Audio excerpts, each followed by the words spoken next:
Welcome back to the channel, and today I am trying to deliver on a promise that I made a couple of weeks ago, and that is to finish a project before I move on to anything else. So today I'm back with the pit bike and I'm hoping to get it finished by the end of this video. Now, if you watched last week's video, you'll have seen that I finally finished cleaning up the engine, get it running again and getting it into a new frame. But this new frame has been causing me some problems, which I'll tell you about a little later on. But for now, although this bike is running, we need to get it riding. And to do that, I need to put on a new rear sprocket and I need to adjust that chain. So let's get straight on with that and then we'll get stuck into the other bits.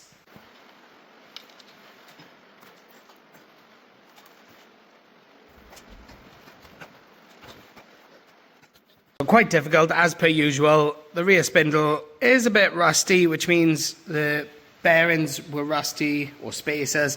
Obviously the inside of there is not ideal and that gets really tight, so sometimes you've got to kind of put something on the end of there and just tap it out. Obviously not too hard because you don't want to damage or bend the spindle, but I'm going to give that a clean up and I'm going to change that sprocket. So, rear sprocket should have 4 bolts and like a lock-in tab washer thingy. Mine, for some reason, only has 2, but I have got a new set here to put all them in with the new sprocket.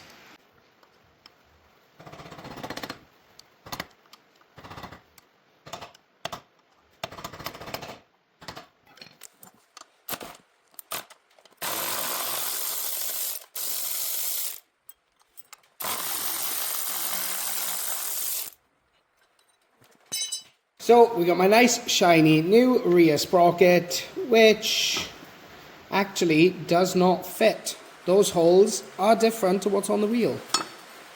Shoot. Ooh, well that's annoying because although the new one is actually a bigger sprocket with more teeth, which means more acceleration, the holes on the old one are actually in a different place. So the new one doesn't fit the wheel. So for the sake of this video, I'm going to have to go and refit the old one using the new bolts and things so that at least it's secure. And we're just going to have to roll with that for now because it is a Thursday and I don't have time to wait for more parts to get this video out. So, old one going back on.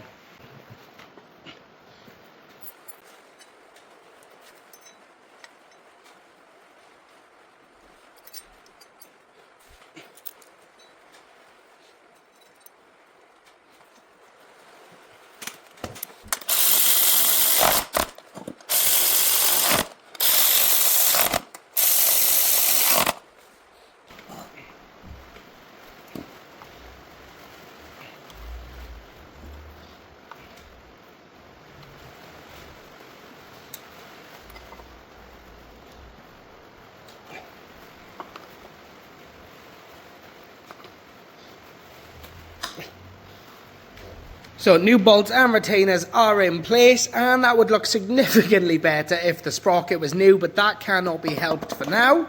So let's finish cleaning up the spacers and getting the wheel back on. Okay, bit of a fast forward because that was quite fiddly and I've skipped forward to the new chain being on. So next I need to re-put on the stator cover and then we need to take a look at the plastics and the tank and see how all that is going to fit.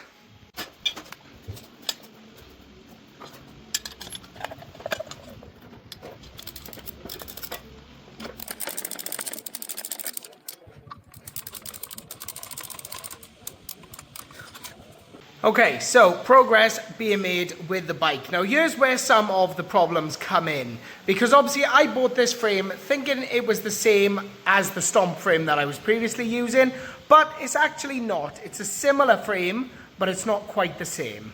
This frame is actually a Fun Bikes KXF 125.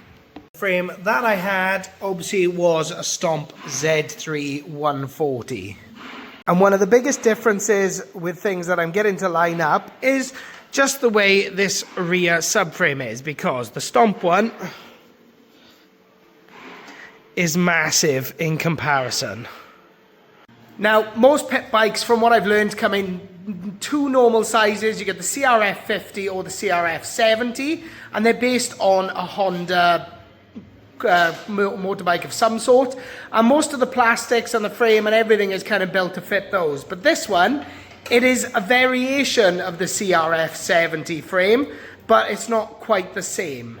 So because it's not quite the same, instead of being able to buy a standard tank and plastic set to just bolt it all on, it doesn't really work like that. This one has a completely unique tank, which I have, so that's not a problem. It has a unique seat, which I also have, which is not a problem, but the plastics are where things get really difficult. Now, the plastics should look similar to this, but not identical. These are the plastics from a CRF 110 style bike, which is almost very same to what should be on this bike. However, on this bike, they would fit differently. So they would normally screw in here, and there's no hole there. And then that rear mudguard, although it would look similar, it wouldn't have any of this part. It would just have the back bit with maybe a hole there, so that it would sit over the frame, because that right now doesn't go through the frame. You don't want it under the frame. It just doesn't work. Now, I didn't have all the plastics for the stomp. I just had the rear mudguard, the front side ones, and the seat. But that seat doesn't line up with the correct tank. Definitely doesn't work with the CRF plastics. Those ones there are off the CRF 50, so the small version, they do kind of go over it, but they don't really fit with that seat and that tank. So the only thing I can do is put the real tank on, the correct seat, and try and make those plastics fit. New tank sits on nicely, bolt in there and there. Screw them in. Then the seat, put it the right way around. Slots in under those, and then it should mate with the tank there somewhere. And there's a nut on the bottom of the tank seat that holds it down, and that looks tidy. Then with the fuel line connected up, I'll need to chop those a little bit to tidy that up, but now in theory it should run and ride, and there is a seat. So now it's just a bit of cosmetic work. And the cosmetic work, as I've already explained, is where this gets quite tricky. So this will have to mount to the tank via the top screw hole, because there is no other way of mounting it and getting it to fit. So that in there.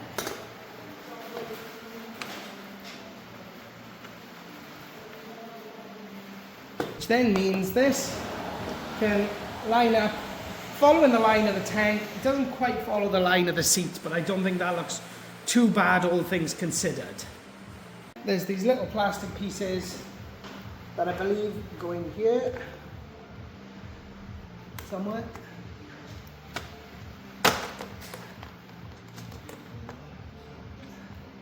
Something like that.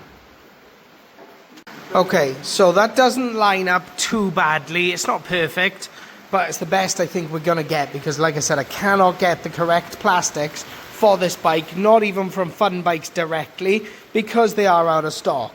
So next task, we got the rear mudguard, which will sit roughly there. So what I think I need to do is cut a hole in here so that I can slot those, the back of the frame, through the mudguard and get it into its place, and then obviously I can use that to bolt it on up under the seat, I hope. Okay, so plan A didn't work. I cut a little section so that this could go through there, but by the time that lines up there and lines up with the plastics there, as it should, or sort of should, you got a massive gap behind the seat, and you can see all my cut-ins, and then obviously everything else is totally out of line. So plan B.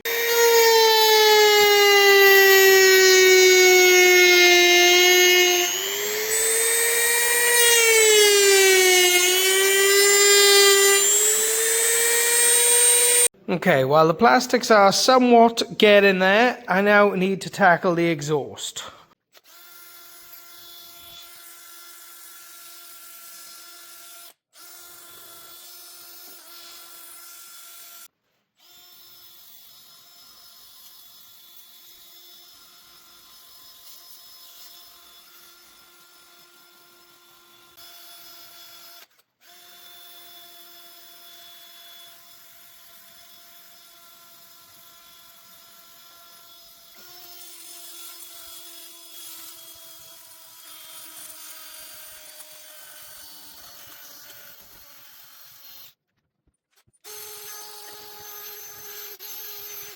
That has cleaned up really nice. I wish I'd done a full before and after on that, because that was covered in rust and now it is back to pretty much bare metal all over.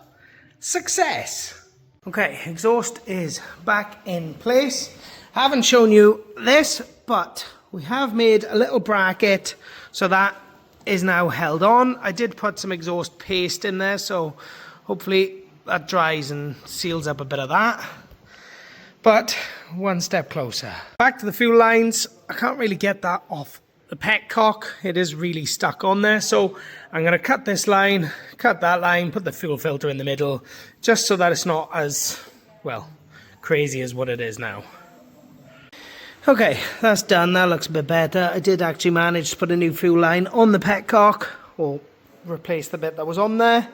Now, need to see if I can get this little cap on there, but I think the air filter might be in the way.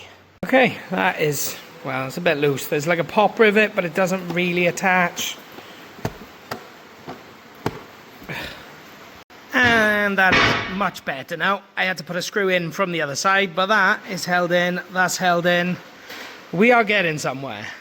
Now, I know this film has been pretty short so far, but when I tell you I have been working on this thing all day, I have literally been here since like 9 AM this morning, finishing bits up, making sure everything is where it should be, and mostly trying to make those plastics fit without chopping them up too much. Now, earlier I put in that I was going to cut the rear mudguard, and you saw me cut it and it failed to fit. Now, that's all I'm left with at this point, and it still does not go on. So, rear mudguard has just proven to be just a colossal failure on this thing. As nice as that would be to get that on there and just finish it off, that is not going on. Obviously, the CRF 110 style plastics were not made to go on this bike, but I have made most of them just about fit with some big help from my dad. But if we look at it from a distance, the plastics are on and it looks pretty good. Obviously, I haven't pulled the covers off them yet, but that looks pretty good. Obviously, they are not meant to fit that bike. Now, there have been some adjustments to get them on, and me and my dad have literally been doing it all day, so big thanks to my dad. I'm not sure why the bike looks really, really small now compared to how it did, but still think it looks cool. Obviously, the rear mudguard should be there. That would fit nicely, doesn't line up the best, but obviously there is nothing to hold that on. So we'll have to come back to that. And from the other side, it looks pretty good. It looks like it should be a big bike, but it's not. And from the front, it looks pretty mean. I would have liked to have fitted the actual front mudguard, but we're going to have to roll with the original ones because obviously the other one doesn't fit. It is totally different. And when I actually do peel these off, obviously Red Bull is blue, which means my blue for the throttle and the grips won't look completely out of place. And of course, most importantly, it runs.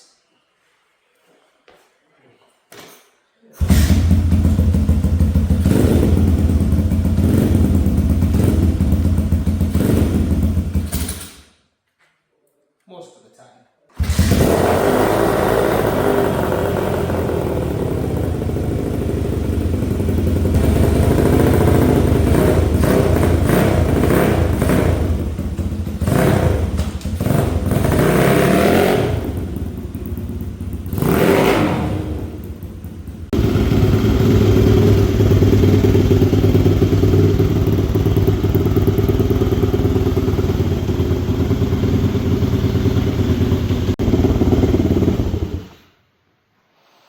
So it now runs, rides and idles really nicely.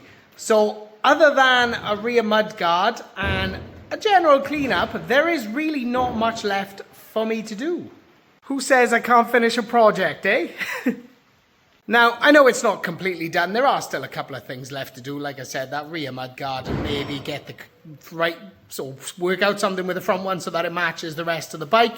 And obviously give it a clean, but that is now basically finished. Other than maybe a clean it and flip it video, I don't really need to do anything else with that. Now, is it as good as I would have liked to have been? No, not quite. I mean, I wish I had gone with different plastics because I do think those plastics look too big for such a small frame. But when I bought that frame on a whim, you know, I was told it was a 140 frame. It's clearly not. But I tell you what, it done half go with that engine in it. It is punchy. Now, if anybody is interested in putting CR100 plastics on a smaller frame, it is doable, but you do get some issues. I mean, obviously that bolt's on there, which kind of holds the rest of it in, but it doesn't really fit perfectly. Obviously, you get the rear mudguard issues, and on this particular frame, to get them to hold in well, you've got to put a bolt in there, which I have done. And, of course, the same on the other side. And you can't really see it, but under the tank there, you do just have to trim away some of the plastic to get it round this particular tank, but not specifically on other models, I don't think. Now to do something really satisfying that I wasn't really going to do until after I've cleaned the bike, but we may as well do it now. Peely peely.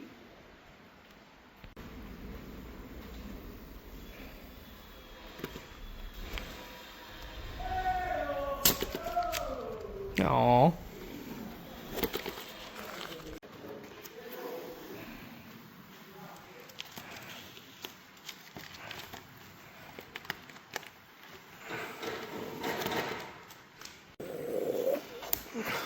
Damn it.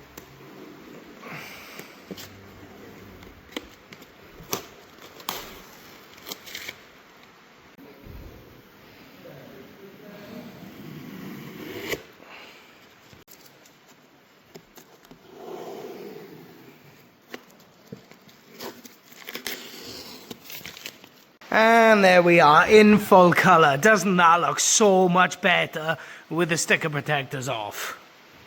Oh, it would if I hadn't missed this one.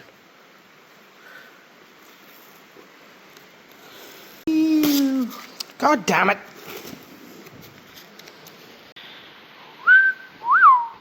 Now actually, with the sticker covers off, I think I like those plastics a lot. It just looks so much better now.